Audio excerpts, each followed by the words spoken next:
मी कुर्टी गटातून माझी मिसेस वनिता सुभाष गुळवे यांचा आज उमेदवारी अर्ज दाखल केलेला आहे. कुठल्या पक्षाच्या माध्यमातून हा उमेदवारी दाखल? राष्ट्रवादी काँग्रेस पक्ष अजित पवार घड्याळ चिन्हावरती आम्ही आज उमेदवारी अर्ज भरलेला आहे.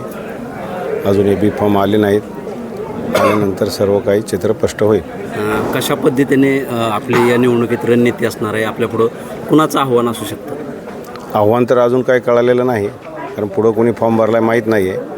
परंतु ज्या पद्धतीनं कुर्टी गटामध्ये आम्ही कामं केलेली आहेत, डिक्सलचा पूल असेल, लाईट बोर्डाची कामं असतील, सबस्टेशन असतील, रस्त्याची काही कामं असतील आणि बारामती ॲग्रोच्या माध्यमातून ऊसाच्या माध्यमातून शेतकऱ्यांना आणि न्याय देण्याचं काम आम्ही सातत्याने करत आहोत. कुर्टी जिल्हा परिषद गटासाठी सविताराजे भोसले यांनी दोन्ही राष्ट्रवादीकडून आपला उमेदवारी अर्ज दाखल केला. शरद पवार गट असेल, अजित पवार गट असेल, त्यांनी देखील तो उमेदवारी अर्ज दाखल केला. आपला पण दाखल झाला आहे. हा पेच कसा सुटणार आहे नेमका?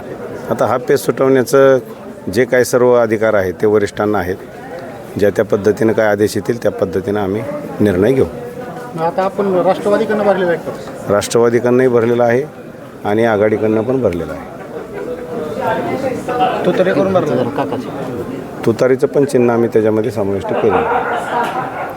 एबी फॉर्मचं वाटप ए बी फॉर्मचं वाटप हे वरिष्ठ उद्या 3 वाजेपर्यंत तुम्हाला कळेल. तुतारी जर असेल तर आघाडी कन्फर्म म्हणायचं? असं नाही म्हणता येणार, पण ज्या त्या सिच्युएशनप्रमाणे अजून उद्याचा दिवस आहे. कारण तुतारी आणि कमळ जरा वेगळं समीकरण वाटत. महाराष्ट्रामध्ये तर तुम्ही आता माहितीच्या माध्यमातून किंवा महानगरपालिकामध्ये कुठल्या युत्या कशा झाल्या आपण पाहिलेलं आहे. त्याच्यामुळे इथं पण काही समीकरणं बदलली तर काय वेगळं वाटायला नको. बदलणार आहेत का असं तुम्हाला माहीत असेल माझ्यापेक्षा जास्त. पवार कुटुंबियाच्या अगदी निकटवर्ती म्हणून तुमची ओळख आहे. आता वरिष्ठ पातळीवर काय त्याची चर्चा? मला तर अजून एवढ्या वरिष्ठ पातळीच्या गोटामध्ये मी नाही आहे.